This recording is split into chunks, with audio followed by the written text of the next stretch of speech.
Where your treasure is, there will your heart be also. God has given us unlimited treasures in His Word. Every time we open it, we can discover a new treasure or admire an old one. What will we find today? Let's dig in. Here's Carla Early with Treasure Hunt in the Word.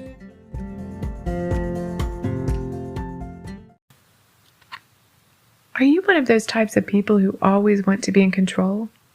If you aren't, I'm sure you know one, or many. Those types of people like to be leaders, not followers. They like to make their own decisions, be independent, do what they want to do. In fact, I think there's a little of that in each one of us. We want our own way.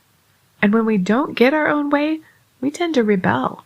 Maybe not outwardly, but often inwardly. When we rebel and try to control our own life, sometimes I think God looks down on us and laughs. He says, "You think you're in charge?" Psalm 2 says it like this: "Why do the nations rage and the people plot a vain thing?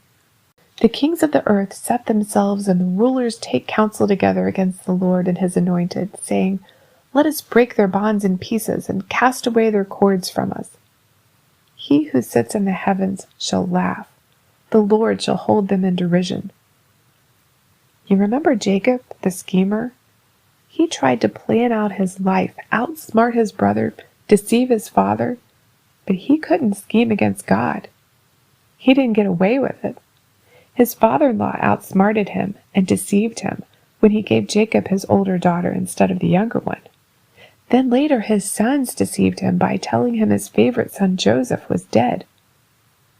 And Pharaoh of Egypt, he had all those babies killed, yet his own daughter raised the one who would free all his slaves. With God's sense of humor, we know the names of the Hebrew midwives, but not the name of the Pharaoh at the time of the Exodus. We can also see God's sense of humor as Balaam, trying to control his situation, ended up being rebuked by his own donkey. Or the time the Philistines captured the Ark of the Covenant, and they found the statue of their own false god face down before the ark, missing its arms and legs. Then in Babylon, Belshazzar mocked Israel's God by using the temple's holy cups and dishes, but he ended up trembling as a hand wrote on the wall, prophesying his demise. I'm sure you can think of examples throughout the Bible when God creatively took people down a few notches when they set themselves up on a pedestal where He was supposed to be, when they rebelled and went their own way. In fact, I'd suspect that you can recall a few times when He's done that in your life as well. I know He's done it to me. He's plainly shown me, "No, Carla, you are not in charge. I am. And no matter how you scheme and plan, my will be done in your life, not yours." So why do I bother scheming and planning when I could just trust Him and follow Him? Why do I ever think I know best?